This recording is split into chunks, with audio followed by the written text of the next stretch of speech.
नमस्कार दोस्तों, मैं हूं अर्पित सिंह और आपके अपने चैनल वेदा दर्शनम पर आप सभी का बहुत बहुत स्वागत है।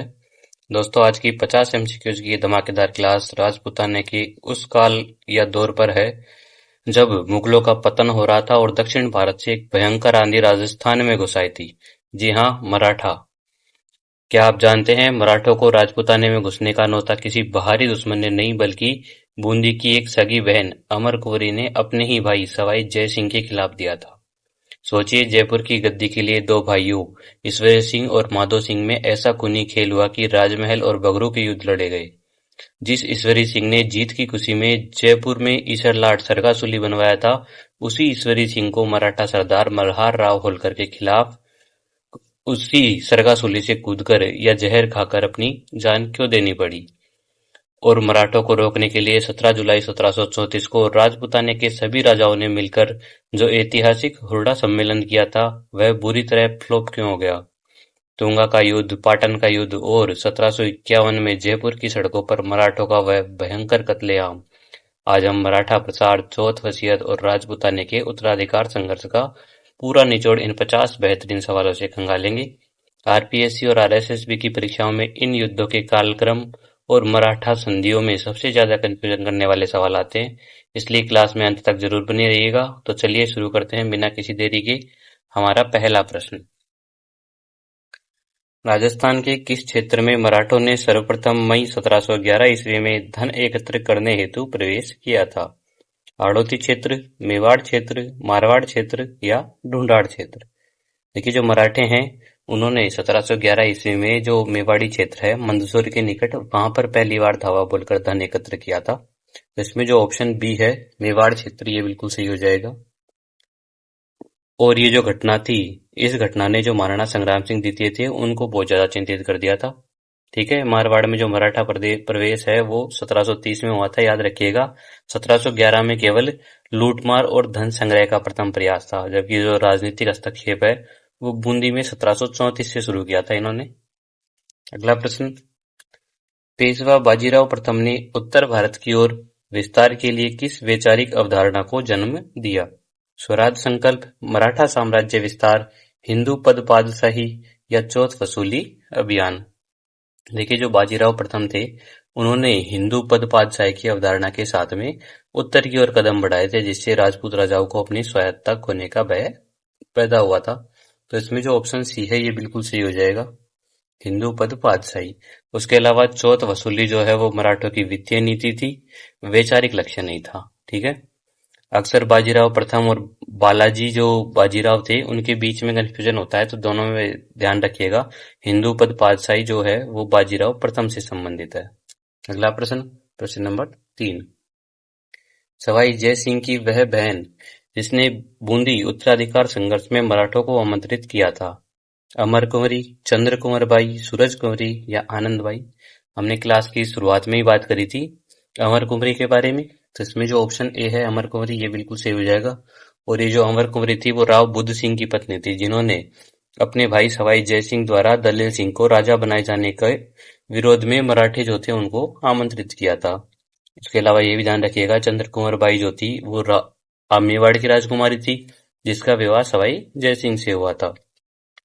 और जो अमर कुंवरी है उन्होंने मराठों को 6 लाख रुपए देने का वादा किया था, जो उनके भाड़ेत चरित्र की शुरुआत थी। अगला प्रश्न, प्रश्न नंबर 4, किस स्थान पर हुए आक्रमण को मारवाड़ प्रदेश में मराठों का प्रथम प्रवेश माना जाता है? ईडर, सोजत, सांचौर या जालोर? देखिए, जब 1730 ईस्वी में मारवाड़ के सामंतों ने आनंद सिंह और राय सिंह के पक्ष में मराठा सरदार कंताजी कदम और पिलाजी गायकवाड़ को बुलाया था, जिन्होंने सबसे पहले जालोर पर आक्रमण किया था। तो इसमें जो ऑप्शन डी है जालोर, ये बिल्कुल सही हो जाएगा। ठीक है, उसके अलावा ईडर पर जो अधिकार है वो 1730 में ही हुआ था, लेकिन जालोर जो है उसको प्रथम प्रवेश बिंदु माना जाता है, ध्यान रखिएगा। मारवाड़ में प्रवेश की थी 1730 और बूंदी में जो घटना हुई थी वो 1734। दोनों की डेट याद रखिएगा। अगला प्रश्न, प्रश्न नंबर 5, कुशल थल पचोलास का युद्ध 6 अप्रैल 1730 के किनके मध्य लड़ा गया था? सवाई जय सिंह और मराठा, जयपुर सेना और बुद्ध सिंह समर्थक सेना, बुद्ध सिंह और दलेल सिंह, अभय सिंह और राम सिंह? देखिए जो सवाई जय सिंह है, इन्होंने दल सिंह की रक्षा के लिए सेना भेजी थी जिसने बुद्ध सिंह के समर्थकों को हराया था। इसमें जयपुर के 500 से ज्यादा राजपूत शहीद हुए थे। तो इसमें जो ऑप्शन बी है ये बिल्कुल सही है, जयपुर सेना और बुद्ध सिंह समर्थक सेना। ठीक है, बुद्ध सिंह इसमें सीधे पराजित नहीं हुए थे, उनकी सेना का संघर्ष था। अगला प्रश्न, मराठा सेना ने कब बूंदी पर अधिकार कर बुद्ध सिंह को पुनः गद्दी पर बैठाया, जिसे राजस्थान में मराठों का प्रथम राजनीतिक हस्तक्षेप कहा जाता है? 17 जुलाई 1734, 10 मई 1730, 22 अप्रैल 1734, 18 मई 1741। देखिए जो मलराव राव होलकर थे, उन्होंने और जो राणोजी सिंधिया थे, उन्होंने 22 अप्रैल 1734 को बूंदी पर अधिकार किया था। तो इसमें जो ऑप्शन सी है ये बिल्कुल सही हो जाएगा। और ये जो घटना थी इसी की वजह से आगे चल करके जो होड़ा सम्मेलन था वो करना पड़ा था। अगला प्रश्न, प्रश्न नंबर 7, सवाई जय सिंह ने अपनी प्रथम सूबेदारी के दौरान किस कालखंड में मराठों को मालवा से निकालने हेतु सैन्य अभियान किए थे?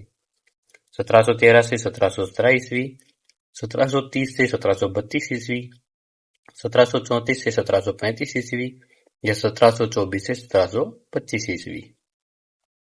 देखिए जो अपनी पहली मालवा सूबेदारी थी इनकी 1713 से 1717। इसके समय जो जय सिंह थे उन्होंने मराठे जो थे उनके खिलाफ युद्ध किए थे, लेकिन वे सफल नहीं हो पाए थे। तो इसमें जो ऑप्शन ए है 1713 से 1717 ये बिल्कुल सही हो जाएगा। ठीक है, उसके अलावा 1732 में वह तीसरी बार मालवा के सूबेदार बने थे, ये भी याद रखिएगा। अगला प्रश्न, प्रश्न नंबर 8, सवाई जय सिंह ने करवड़ के किस व्यक्ति को पुत्र दलेल सिंह को बुद्ध सिंह के स्थान पर बूंदी का राजा बनाया था? सालिम सिंह हाडा, उम्मेद सिंह, प्रताप सिंह हाडा या सालिम सिंह? देखिए जो सालिम सिंह है इनको बनाया गया था। तो इसमें जो ऑप्शन डी है ये बिल्कुल सही हो जाएगा। ठीक है, सालिम सिंह हाडा अलग है, इनको ध्यान रखिएगा।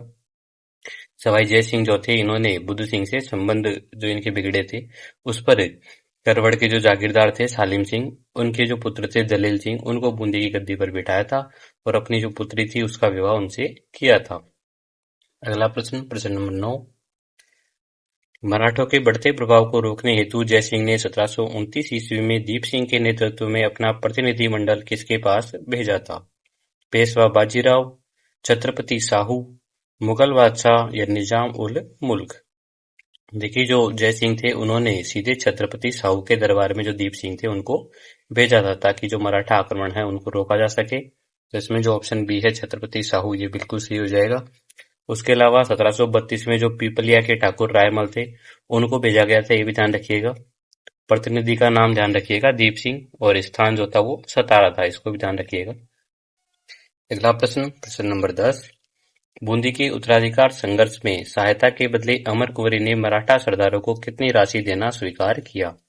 2 लाख रुपए, 4 लाख रुपए, 6 लाख रुपए या 10 लाख रुपए? देखिए हमने पहले भी पढ़ा है कि जो कछवाई रानी है अमर कुंवरी, उन्होंने मल्हार राव होलकर और राणोजी सिंधिया को 6 लाख रुपए नगद देकर बुद्ध सिंह की सहायता के लिए आमंत्रित किया था। तो इसमें जो ऑप्शन सी है ये बिल्कुल सही हो जाएगा, 6 लाख रुपए। अगला प्रश्न, प्रश्न नंबर 11, मराठा शक्ति के विरुद्ध राजपूत राजाओं ने हुरडा सम्मेलन की निश्चित तिथि क्या थी? 17 जुलाई 1734, 17 जुलाई 1735, 11 मई 1741 या 16 मई 1734? देखिए 17 जुलाई 1734 को जो भीलवाड़ा में हुरडा नामक स्थान है वहां पर राजस्थान के जो प्रमुख शासक थे उन्होंने मराठों के खिलाफ जो हुरडा सम्मेलन है वो किया था। तो इसमें जो ऑप्शन ए है 17 जुलाई 1734 ये बिल्कुल सही हो जाएगा।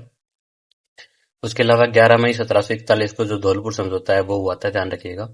हुरडा सम्मेलन की तिथि और वर्ष दोनों याद रखिएगा, आरपीएससी का पसंदीदा प्रश्न है ये। अगला प्रश्न, प्रश्न नंबर 12, हुरडा सम्मेलन की अध्यक्षता निम्नलिखित में से किसने की थी? सवाई जय सिंह, महाराणा जगत सिंह द्वितीय, महाराजा अभय सिंह या महाराणा संग्राम सिंह द्वितीय?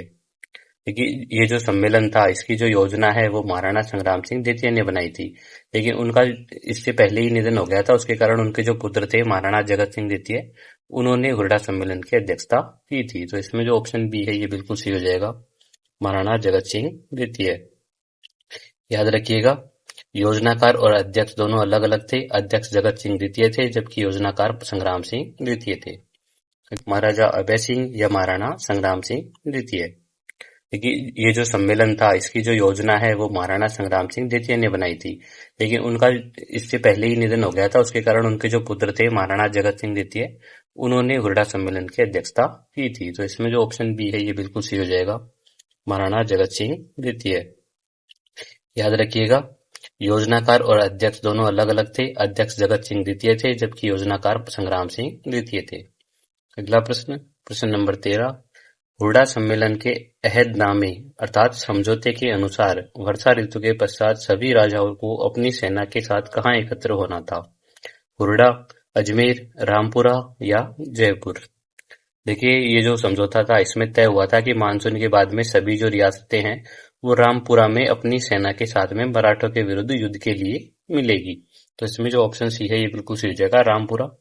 कहीं कहीं पर रामपुरा की जगह हमको अगुचा नाम भी देखने को मिलता है, तो याद रखिएगा रामपुरा अगुचा।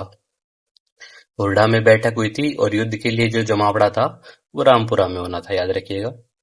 अगला प्रश्न, प्रश्न नंबर 14, निम्नलिखित शासकों को हुरडा सम्मेलन में उनके राज्यों के साथ सम्मिलित कीजिए।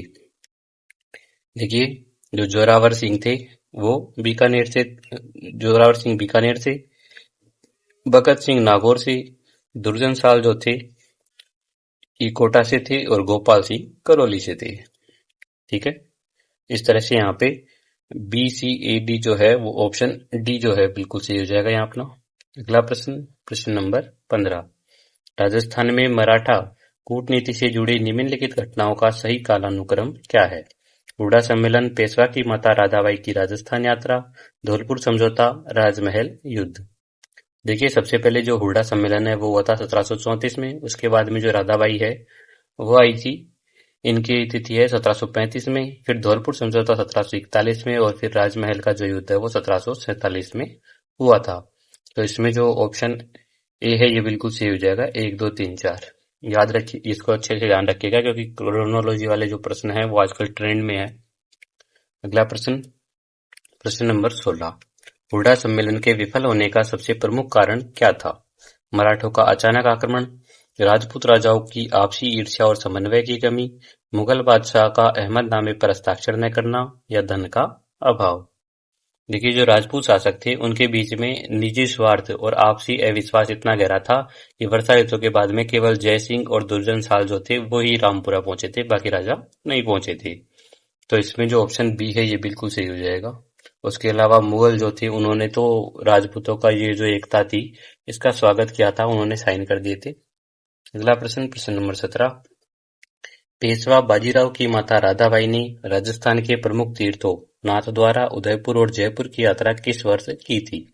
1734, 1730, 1735 या 1741। देखिए हमने थोड़ी देर पहले ही पढ़ा है कि 1735 में जो राधाबाई है उन्होंने यात्रा की थी और जो राजपूत राजा थे उन्होंने उनका स्वागत करके मराठों से मित्रता की कोशिश भी उस समय की थी। तो इसमें जो ऑप्शन सी है ये बिल्कुल सही हो जाएगा, 1735 ईस्वी। ठीक है, 1734 में हुरडा सम्मेलन हुआ था और 1735 में तुरंत बाद उसके ये जो यात्रा है वो इन्होंने की थी। अगला प्रश्न, प्रश्न नंबर 18, 18 मई 1741 को सवाई जयसिंह और पेशवा बालाजी बाजीराव के मध्य धौलपुर समझौता हुआ। इसकी मुख्य शर्त क्या थी? पेशवा को राजस्थान का सूबेदार बनाना, जयसिंह द्वारा मराठों को चौथ न देना, बूंदी से मराठों की विदाई, पेशवा को मालवा की नायब सूबेदारी देना। देखिए ये जो समझौता था इसके तहत पेशवा को मालवा की सूबेदारी मिली थी और बदले में उन्होंने मुगलों के क्षेत्रों में लूटमार न करने का वचन भी दिया था। तो इसमें जो ऑप्शन डी है ये बिल्कुल सही हो जाएगा, पेशवा को मालवा की नायब सूबेदारी देना। इस समझौते में इसके अलावा ये भी तय था कि पेशवा 500 मुगल सेवा जो थे 500 सैनिकों की मुगल सेवा वो रखेंगे। अगला प्रश्न, प्रश्न नंबर 19, धौलपुर समझौते के तहत पेशवा को चंबल के पूर्व और दक्षिण के जमींदारों से क्या प्राप्त करने का अधिकार मिला? नजराना और पेशकश, भूमि का मालिकाना हक, प्रशासनिक नियंत्रण या सैन्य भर्ती का अधिकार। देखिए जो पेशवा थे उनको यहाँ से नजराना और पेशकश लेने का जो हक था वो दिया था। तो इसमें जो ऑप्शन ए है ये बिल्कुल सही हो जाएगा, नजराना और पेशकश। अगला प्रश्न, प्रश्न नंबर 20, फरवरी 1742 में महाराणा जगत सिंह द्वितीय ने मराठों को मालवा से बाहर निकालने की योजना बनाई थी। इस संबंध में उन्होंने पत्र किसे भेजा था? पेशवा बालाजी बाजीराव, रावत कुबेर सिंह के माध्यम से सवाई जय सिंह को, महाराजा अभय सिंह को या निजाम को? देखिए, जो महाराणा थे उन्होंने रावत कुबेर सिंह को पत्र देकर जय सिंह के पास भेजा था ताकि मराठों के खिलाफ एक मोर्चा बनाया जा सके, लेकिन ये जो है वो विफल रहा था। तो इसमें जो ऑप्शन बी है ये बिल्कुल सही हो जाएगा, सवाई जय सिंह को। अगला प्रश्न, प्रश्न नंबर 21। जयपुर उत्तराधिकार संघर्ष की जड़ में स्थित 1708 ईस्वी का देवारी समझौता किन राज्यों के बीच हुआ था? जयपुर और जोधपुर, जयपुर और मेवाड़, मेवाड़ मारवाड़ और जयपुर, जयपुर और मराठा। देखिए, जो देवारी समझौता था उसके अनुसार जो सवाई जय सिंह थे उनका विवाह मेवाड़ की जो राजकुमारी थी चंद्र कुमार बाई उनसे होना तय हुआ था, और इस शर्त पर उनसे हुआ था कि उनका जो पुत्र है वो ही जयपुर का उत्तराधिकारी बनेगा। और इसमें जो है ये जो समझौता है वो मेवाड़ मारवाड़ और जयपुर के बीच में हुआ था। तो इसमें जो ऑप्शन सी है ये बिल्कुल सही हो जाएगा, और आगे चलकर ये जो समझौता है वो ही जयपुर के विनाश का कारण बना था। ठीक है, अगला प्रश्न, प्रश्न नंबर 22। मार्च 1747 में हुए राजमहल के युद्ध के संबंध में कौन सा कथन सत्य है? राजमहल जो है वो टोंक में पड़ता है, ये भी ध्यान रखिएगा। यह युद्ध ईश्वरी सिंह और माधो सिंह की संयुक्त सेना के बीच हुआ। माधो सिंह को मेवाड़ और कोटा का समर्थन प्राप्त था। इस युद्ध में ईश्वरी सिंह की निर्णायक विजय हुई। देखिए, जो ईश्वरी सिंह थे उन्होंने अकेले ही माधो सिंह, मेवाड़ और कोटा और बूंदी की जो संयुक्त सेनाएं थी उनको पराजित किया था इसमें। तो इसमें जो तीनों ही कथन है वो बिल्कुल सही है, 1, 2 और 3 सभी। ठीक है, अगला प्रश्न, ये राजमहल बिल्कुल याद रखिएगा, राजमहल जो है बनास नदी के तट पर पड़ता है, टोंक में। अगला प्रश्न, प्रश्न नंबर 23। राजमहल के युद्ध में ईश्वरी सिंह की विजय का मुख्य श्रेय उनके किस सेनापति को दिया जाता है? हरगोविंद नाटाणी, विद्याधर भट्टाचार्य, नारायण शास्त्री या खुशहाल सिंह? देखिए, जो हरगोविंद नाटाणी है उनकी जो सैन्य रणनीति थी उसके कारण और जो बुद्धिमत्ता है उसके कारण ही जो जयपुर की सेना है उसने जो संयुक्त मोर्चा था सेनाओं का उसको धूल चटाई थी। तो इसमें जो ऑप्शन ए है ये बिल्कुल सही हो जाएगा, हरगोविंद नाटाणी। उसके अलावा जो विद्याधर भट्टाचार्य है इनको जयपुर के वास्तुकार कहा जाता है, ये भी ध्यान रखिएगा। अगला प्रश्न, प्रश्न नंबर 24। अगस्त 1748 में हुए बगरू के युद्ध के परिणामों पर विचार कीजिए। मल्हार राव होलकर ने माधो सिंह का साथ दिया। ईश्वरी सिंह की इस युद्ध में पराजय हुई। ईश्वरी सिंह को माधो सिंह को 5 परगने देने पड़े। देखिए, जो बगरू का युद्ध हुआ था उसमें ईश्वरी सिंह जो थे वो हार गए थे और उन्हें माधो सिंह को टोंक, टोडा, मालपुरा जैसे जो 5 परगने थे वो देने पड़े। तो इसमें जो ऑप्शन बी है ये बिल्कुल सही होगा क्योंकि तीनों ही कथन सत्य है। अगला प्रश्न, प्रश्न नंबर 25। जयपुर के किस शासक ने मराठा सरदारों के भारी धन के दबाव और अपमान से तंग आकर 12 दिसंबर 1750 को आत्महत्या कर ली थी? सवाई जय सिंह, माधो सिंह प्रथम, ईश्वरी सिंह या पृथ्वी सिंह? देखिए, मराठों द्वारा मांगे गए जो भारी युद्ध हर्जाना था उससे और होलकर की सेना के जयपुर को घेरे में लेने के कारण जो ईश्वरी सिंह थे उन्होंने प्राण त्याग दिए थे, उन्होंने आत्महत्या कर ली थी। तो इसमें जो ऑप्शन सी है ये बिल्कुल सही हो जाएगा, ईश्वरी सिंह। ठीक है, अगला प्रश्न, प्रश्न नंबर 26। ईश्वरी सिंह की मृत्यु के पश्चात 2 जनवरी 1751 को जयपुर की गद्दी पर बैठने वाले माधो सिंह प्रथम को किसका समर्थन प्राप्त था? राणोजी सिंधिया, पेशवा बाजीराव, नजीब उद्दौला या मल्हार राव होलकर? देखिए, जो मल्हार राव होलकर है इन्होंने माधो सिंह को गद्दी पर बैठाया था, लेकिन बदले में जयपुर रियासत का जो 1/3 हिस्सा था उसकी मांग इन्होंने की थी, लेकिन जो माधो सिंह है उन्होंने ये मांग नहीं मानी, इसको ठुकरा दिया था। तो इसमें जो ऑप्शन डी है मल्हार राव होलकर ये बिल्कुल सही हो जाएगा। ठीक है, और सिंधिया और होलकर के बीच में जयपुर को लेकर हमेशा मतभेद रहती है, ये भी ध्यान रखिएगा। अगला प्रश्न, प्रश्न नंबर 27। 10 जनवरी 1751 को जयपुर में हुए मराठा कत्लेआम के संदर्भ में कौन से तथ्य सही है? लगभग 1500 मराठा सैनिक और नागरिक मारे गए। यह हमला ईश्वरी सिंह की आत्महत्या का बदला लेने के लिए हुआ था। केवल 70 मराठा सैनिक परकोटे से कूदकर भागने में सफल रहे।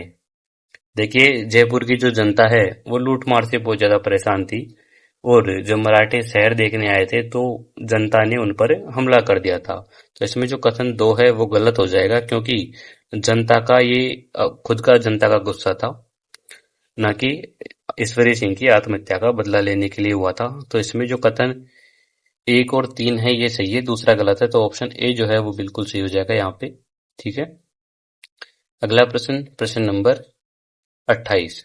उत्तराधिकार संघर्ष के दौरान ईश्वरी सिंह और माधो सिंह के बीच किस समझौते के तहत परगने देने की बात हुई थी जिसे बाद में तोड़ दिया गया? देबारी समझौता, जामोली समझौता, धौलपुर समझौता या सांगानेर समझौता?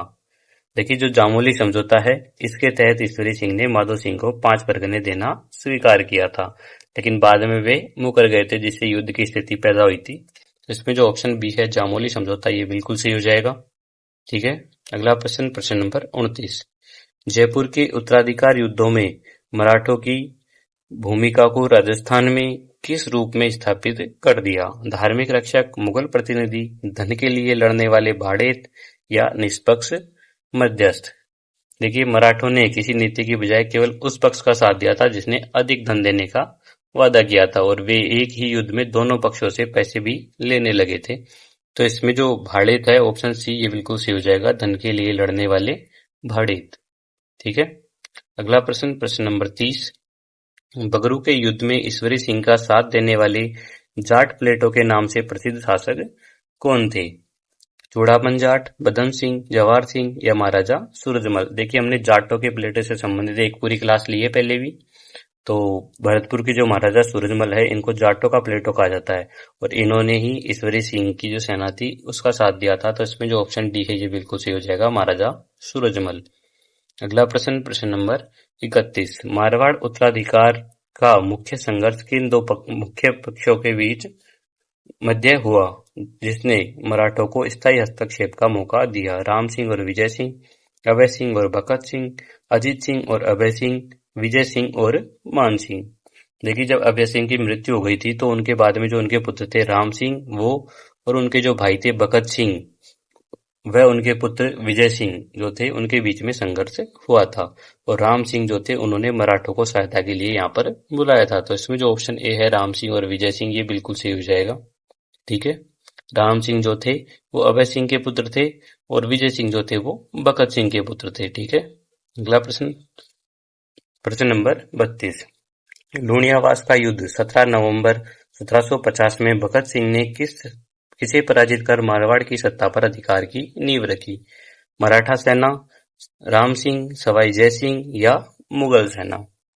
देखिए, जो भगत सिंह है उन्होंने इनके जो भतीजे थे राम सिंह, उनको लूणियावास के युद्ध में हराकर जोधपुर से बाहर कर दिया था, और राम सिंह जो थे वो हारने के बाद में मराठा शरण में चले गए थे। तो इसमें जो ऑप्शन बी है राम सिंह, ये बिल्कुल सही हो जाएगा। तिथि याद रखिएगा 17 नवंबर 1750, और स्थान जो है वो लूणियावास था। अगला प्रश्न, प्रश्न नंबर 33। नागौर के पास स्थित ताऊसर में 24 जुलाई 1755 को किस प्रमुख मराठा सरदार की हत्या कर दी गई? राणोजी सिंधिया, मल्हार राव होलकर, जयप्पा सिंधिया या महादजी सिंधिया? देखिए, जो विजय सिंह की संधि वार्ता थी, तो विजय सिंह के साथ में जब संधि वार्ता हो रही थी उसके दौरान जो जयप्पा सिंधिया थे उनकी धोखे से हत्या कर दी गई थी। इसके बाद में जो मराठे थे उन्होंने मारवाड़ को खून का बदला खून इस नीति से प्रताड़ित किया था। तो इसमें जो ऑप्शन सी है ये बिल्कुल सही हो जाएगा, जयप्पा सिंधिया। अगला प्रश्न, प्रश्न नंबर 34। जयप्पा सिंधिया की हत्या के पश्चात मराठा सेना का नेतृत्व किसने संभाला और घेरा जारी रखा? दत्ताजी सिंधिया, महादजी सिंधिया, राणोजी सिंधिया या जनकोजी सिंधिया? देखिए, जो जयप्पा थे उनके पुत्र थे जनकोजी, जिनको नया सेनापति घोषित किया था, और दत्ताजी सिंधिया ने नागौर का जो घेरा है वो और कड़ा कर दिया था। तो इसमें जो ऑप्शन डी है जनकोजी सिंधिया, ये बिल्कुल सही हो जाएगा। अगला प्रश्न, प्रश्न नंबर 35। फरवरी 1756 की मारवाड़ मराठा संधि के अनुसार कौन सा महत्वपूर्ण दुर्ग या क्षेत्र मराठों के सीधे नियंत्रण में चला गया? अजमेर तारागढ़, जोधपुर दुर्ग, जालोर दुर्ग या मेड़ता? देखिए, संधि के तहत जो विजय सिंह थे उनको अजमेर और तारागढ़ के जो दुर्ग थे वो मराठों को सौंपने पड़े, जो आगे चलकर मराठों का राजस्थान में मुख्य केंद्र बन गए थे। तो इसमें जो ऑप्शन ए है ये बिल्कुल सही हो जाएगा, अजमेर तारागढ़। उसके अलावा जालोर और नागौर जो थे वो विजय सिंह के पास ही रहे थे, ये भी ध्यान रखिएगा। अगला प्रश्न, प्रश्न नंबर 36। 1761 ईस्वी में जयपुर के महाराजा माधो सिंह और कोटा के शत्रुसाल मराठा सहयोग सहित के मध्य कौन सा निर्णायक युद्ध हुआ था? मालपुरा का युद्ध, बटवाड़ा का युद्ध, तुंगा का युद्ध या पाटन का युद्ध? देखिए इसमें जो बंटवाड़ा का युद्ध है ये बिल्कुल सही हो जाएगा, ऑप्शन बी। क्योंकि जो बंटवाड़ा का युद्ध है उसमें कोटा के सेनापति जालिम सिंह झाला जो थे उन्होंने मराठों के सहयोग से जयपुर की जो सेना थी उसको हराया था। और जो तुंगा का युद्ध है वो 1787 में हुआ था, ये भी याद रखिएगा। ठीक है, अगला प्रश्न, प्रश्न नंबर 37। मेवाड़ के उत्तराधिकार संघर्ष रतन सिंह बनाम अरि सिंह के दौरान 16 जनवरी 1769 को कौन सा युद्ध लड़ा गया? राजमहल का युद्ध, गिंगोली का युद्ध, क्षिप्रा का युद्ध या मवांडा का युद्ध? देखिए उज्जैन के पास में जो क्षिप्रा नदी है उसके तट पर जो महाजी सिंधिया है उन्होंने मेवाड़ की सेना को पराजित किया था। तो इसमें जो ऑप्शन सी है क्षिप्रा का युद्ध, ये बिल्कुल सही हो जाएगा। और इसके बाद में जो मेवाड़ है उस पर 64 लाख रुपए का हर्जाना भी लगाया गया था। और जो मंडावा का युद्ध है ऑप्शन डी, इसके बारे में ध्यान रखिएगा, ये जयपुर और भरतपुर के बीच में हुआ था। अगला प्रश्न, प्रश्न नंबर 38। इसमें दो कथन है। कथन ए, 18वीं शताब्दी के मध्य तक राजस्थान की रियासतें मराठों के लिए आर्थिक लूट का केंद्र बन गई थी। कारण आर, मराठों ने राजस्थान में प्रशासनिक सुधारों की बजाय केवल चौथ और खंडनी वसूली को प्राथमिकता दी। देखिए यहाँ पर कथन और कारण दोनों ही सही है और व्याख्या भी बिल्कुल सही है। तो ऑप्शन डी जो है ये बिल्कुल सही हो जाएगा। ए और आर दोनों सही है, आर एक ही सही व्याख्या करता है। ध्यान रखिएगा मराठा का उद्देश्य यहाँ पर शासन करना नहीं था, बल्कि जो दक्कन की अर्थव्यवस्था है उसको चलाने के लिए यहाँ पर धन जुटाना था। ठीक है, अगला प्रश्न, प्रश्न नंबर 39। इसमें भी कथन और कारण है। कथन ए, जयप्पा सिंधिया की हत्या ने मारवाड़ में राजनीतिक भविष्य को अंधकारमय कर दिया। कारण आर, इस घटना के बाद मराठों ने मारवाड़ का विभाजन कर दिया और आधा राज्य राम सिंह को दे दिया। देखिए यहाँ पर भी जो कथन और कारण है वो दोनों ही सही है और कारण जो है वो कथन की सही व्याख्या करता है। तो ऑप्शन ए जो है वो बिल्कुल सही हो जाएगा। यहाँ पे ए और आर दोनों सही है, आर ए की सही व्याख्या करता है। हत्या के बाद में जो मराठे थे वो बहुत ज्यादा आक्रामक हो गए थे और उन्होंने जो विजय सिंह थे उनको संधि के लिए विवश करके मारवाड़ के 2 टुकड़े कर दिए थे। ठीक है, अगला प्रश्न, प्रश्न नंबर 40।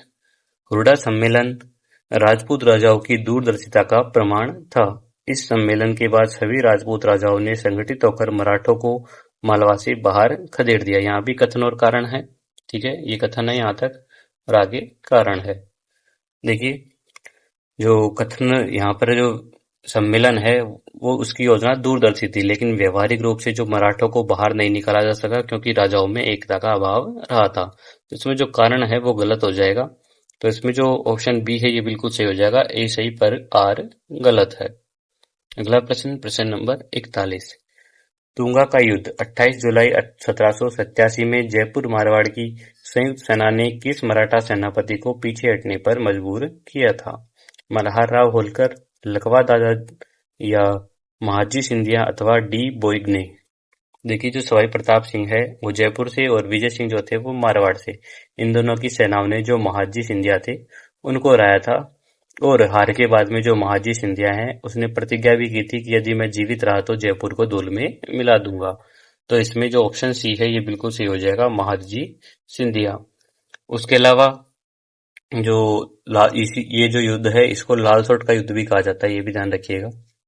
अगला प्रश्न, प्रश्न नंबर 42। महाजी सिंधिया की सेना का वह प्रसिद्ध फ्रांसीसी सेनापति कौन था जिसने राजपूत सेनाओं को पाटन और मेड़ता में पराजित किया? थॉमस मुनरो, पेरन, जॉर्ज थॉमस या डी बोइगने? देखिए जो डी बोइगने है इसने मराठा सेना को यूरोपीय पद्धति से तोपखाने के साथ में प्रशिक्षित किया था, जिसका मुकाबला राजपूत सेना नहीं कर सकी थी। तो इसमें जो ऑप्शन डी है ये बिल्कुल सही हो जाएगा, डी बोइगने। और पेरन जो है वो भी एक फ्रांसीसी सेनापति था, लेकिन इसका काल बाद रहा, ये बाद में आया था। अगला प्रश्न, प्रश्न नंबर 43। पाटन का युद्ध 20 जून 1790 के संबंध में सही कथन चुनिए। इस युद्ध में राजपूत गठबंधन की निर्णायक जीत हुई। महाजी सिंधिया ने जयपुर मारवाड़ की संयुक्त सेना को बुरी तरह हराया। यह युद्ध केवल जयपुर और मुगलों के बीच था। इसमें अंग्रेजों ने मराठों का साथ दिया। देखिए जो पाटन सीकर और जयपुर की सीमा पर पड़ता है, इसमें जो हार हुई थी तुंगा की विजय का प्रभाव को इस हार ने समाप्त कर दिया था और जयपुर जो है उसको पुनः मराठा अधीनता जो है वो स्वीकार करनी पड़ी थी। तो इसमें जो ऑप्शन बी है महादजी सिंधिया ने जयपुर मारवाड़ की संयुक्त सेना को बुरी तरह हराया। ये बिल्कुल सही है यहाँ पर। ठीक है, ये युद्ध जो है वो पाटन में हुआ था और तिथि याद रखिएगा 20 जून 1790। अगला प्रश्न, प्रश्न नंबर 44। मेड़ता के युद्ध 10 दिसंबर 1790 में मारवाड़ की सेना को पराजित करने के बाद मराठों ने जोधपुर से कितनी राशि हर्जाने के रूप में वसूली? 10 लाख रुपए, 60 लाख रुपए, 181 लाख रुपए या 5 लाख रुपए? देखिए, मेड़ता की हार के बाद में जो विजय सिंह है उनको 60 लाख रुपए और अजमेर नगर, उसके अलावा 29 गांव जो थे वो मराठों को देने पड़ते थे। तो इसमें ऑप्शन बी 60 लाख रुपए ये बिल्कुल सही हो जाएगा। उसके अलावा जो 181 लाख रुपए हैं ये मेवाड़ और कोटा में जो जालिम सिंह जी थे उनके द्वारा कुल धन जो है वो चुकाया गया था इतना। ठीक है, अगला प्रश्न, प्रश्न नंबर 45। कर्नल टोड के अनुसार राजस्थान की वे रियासतें जो मराठा आक्रमणों और चौथ वसूली से प्राय अछूती रही: जयपुर और मेवाड़, कोटा और बूंदी, बीकानेर और जैसलमेर, करौली और धौलपुर। देखिए, इसमें जो ऑप्शन सी है बीकानेर और जैसलमेर ये बिल्कुल सही हो जाएगा, क्योंकि बीकानेर और जैसलमेर की जो भौगोलिक स्थिति है वो रेगिस्तानी है। इसके कारण जो मराठे थे वो उस तरफ नहीं गए थे। तो इसमें जो ऑप्शन सी है ये बिल्कुल सही हो जाएगा, बीकानेर और जैसलमेर। और बाकी सारी रियासतें जो थी वो मराठों की एक तरह से दुधारू गाय बन गई थी। अगला प्रश्न, प्रश्न नंबर 46। मराठों द्वारा वसूला जाने वाला खंडाणी कर मूलतः क्या था? फसल का 1/4 हिस्सा, व्यापारिक कर, कृषि भूमि पर लगने वाला उपकर या शांति बनाए रखने या सुरक्षा हेतु दिया जाने वाला मुक्ति शुल्क? देखिए, जो खंडाणी है वो वह राशि थी जो राजा मराठों को अपने राज्य पर आक्रमण न करने के बदले में देते थे। इसको सुरक्षा कर भी कहा जाता था। तो इसमें जो ऑप्शन डी है ये बिल्कुल सही हो जाएगा। उसके अलावा ये भी ध्यान रखिएगा, चौथ कर जो है वो कुल आय का 25% होता था। अगला प्रश्न, प्रश्न नंबर 47। 16 अप्रैल 1800 को जयपुर की सेना और मराठों के बीच हुए अंतिम बड़ा युद्ध कौन सा था? मालपुरा का युद्ध, गिंगोली का युद्ध, कामा का युद्ध या लसवाड़ी का युद्ध? देखिए, जो मालपुरा है टोंक में पड़ता है, वहां का जो युद्ध था उसमें सवाई प्रताप सिंह की जो सेना थी वो पराजित हुई थी, जिसके बाद में जयपुर को 9 लाख रुपए का अतिरिक्त अर्जाना भी देना पड़ा था। तो इसमें जो ऑप्शन ए है ये बिल्कुल सही हो जाएगा, मालपुरा का युद्ध। और गिंगोली युद्ध के बारे में हम पहले पढ़ चुके हैं, ये 1807 में हुआ था, कृष्णा कुमारी विवाद से संबंधित है। ठीक है, अगला प्रश्न, प्रश्न नंबर 48। मेवाड़ के सामंतों चुंडावत व सक्तावत के आपसी विवाद को सुलझाने हेतु किस मराठा सरदार ने 1791 ईस्वी में हस्तक्षेप किया था? लकवा दादा, अंबाजी इंगले, बापू सिंधिया या अहिल्याबाई होलकर? देखिए, जो अंबाजी इंगले हैं उन्होंने मेवाड़ के महाराणा की सहायता की थी और सामंतों का जो विद्रोह था उसको शांत करके मेवाड़ की जो व्यवस्था है उसको सुधारा था। तो इसमें जो ऑप्शन बी है ये बिल्कुल सही हो जाएगा, अंबाजी इंगले। अगला प्रश्न, प्रश्न नंबर 49। 18वीं शताब्दी के अंत तक राजस्थान के राज्यों की आर्थिक स्थिति डामाडोल और अराजक होने का सबसे बड़ा कारण क्या था? व्यापारिक मार्गों का बंद होना, मुगलों का अत्यधिक टैक्स, मराठों और पिंडारियों की निरंतर लूटमार और भारी खिराज, या बार बार पड़ने वाले अकाल? देखिए, जो मराठों की धन की असीमित भूख थी वो और युद्ध का जो हर्जाना था उसने रियासतों को दिवालिया कर दिया था, जिससे वे अंततः अंग्रेजों की शरण में जाने को मजबूर हो गए थे। तो इसमें जो ऑप्शन सी है ये भी बिल्कुल सही हो जाएगा, ऑप्शन सी बिल्कुल सही हो जाएगा। उसके अलावा अकाल जो है वो उसको भी एक कारण माना जा सकता है, लेकिन जो राजनीतिक और आर्थिक पतन का मुख्य कारण था वो मराठा शोषण था। अगला प्रश्न, प्रश्न नंबर 50। महादजी सिंधिया की मृत्यु के बाद उत्तर भारत में उनके प्रतिनिधि के रूप में किसे नियुक्त किया गया था जिसने राजस्थान के मामलों को देखा? लकवा दादा, दौलतराव सिंधिया, जसवंत राव होलकर या मल्हार राव होलकर? देखिए, जो महादजी थे उन्होंने जो लकवा दादा थे उनको अपना मुख्य प्रतिनिधि बनाया था, जो काफी समय तक राजस्थान में सक्रिय रहा था। इसमें जो ऑप्शन ए है ये बिल्कुल सही हो जाएगा, लकवा दादा। उसके अलावा जो दौलतराव सिंधिया है वो महादजी के उत्तराधिकारी थे, ये भी ध्यान रखिएगा। ठीक है, तो साथियों ये थे मराठा प्रसार और राजपूताने के आपसी संघर्ष के टॉप 50 एमसीक्यू। मुझे पूरी उम्मीद है कि वेदादर्शनम की आज की इस क्लास में राजमहल, बगरू, बंटवाड़ा और तुंगा के युद्धों से जुड़े आपके सारे कॉन्सेप्ट्स एकदम क्लियर हो गए होंगे। लेकिन दोस्तों, मराठों की चौथ वसूली और खूंखार पिंडारियों जैसे अमीर खां पिंडारी थे उनकी लूटपाट ने कई राजपूत राजाओं को इतना कंगाल और बेबस कर दिया था कि उन्हें अपनी जान बचाने के लिए एक नई विदेशी ताकत के पैरों में गिरना पड़ा। जी हाँ, 7 समंदर पार से आई ईस्ट इंडिया कंपनी। क्या आपको पता है 1817-1818 ईस्वी में चार्ल्स मैडकॉफ ने ऐसा क्या जादू किया कि राजपूताने के जो शहर मुगलों के आगे नहीं झुके, उन्होंने बिना लड़े ही अंग्रेजों की आश्रित पार्थक्य नीति, सबऑर्डिनेट अलायंस जो थी, उसको स्वीकार कर लिया था। अंग्रेजों ने कैसे राजाओं को पंगु बनाकर एजीजी और रेजिडेंट के माध्यम से राजपूताने पर अपना शिकंजा कसा, और राजपूताने की वह पहली और आखिरी रियासत कौन थी जिसने अंग्रेजों से सबसे पहले और सबसे अंत में संधि की। ये सारे जो राज हैं वो हम अगली क्लास में करेंगे, जिसमें हम राजस्थान में जो ब्रिटिश सत्ता है उसकी स्थापना और 1817-18 की जो प्रमुख संधियां थी उनको पढ़ेंगे। तो क्या आप उस धमाकेदार क्लास के लिए तैयार हैं? मुझे कमेंट में जरूर बताइएगा। और अगर आज का वीडियो अच्छा लगा हो तो उसे लाइक करें, अपने दोस्तों के साथ शेयर करें और अपने चैनल वेदादर्शनम को सब्सक्राइब करना बिल्कुल न भूलें। मिलते हैं नेक्स्ट क्लास में अंग्रेजों की कूटनीति के साथ। तब तक के लिए जय हिंद, धन्यवाद।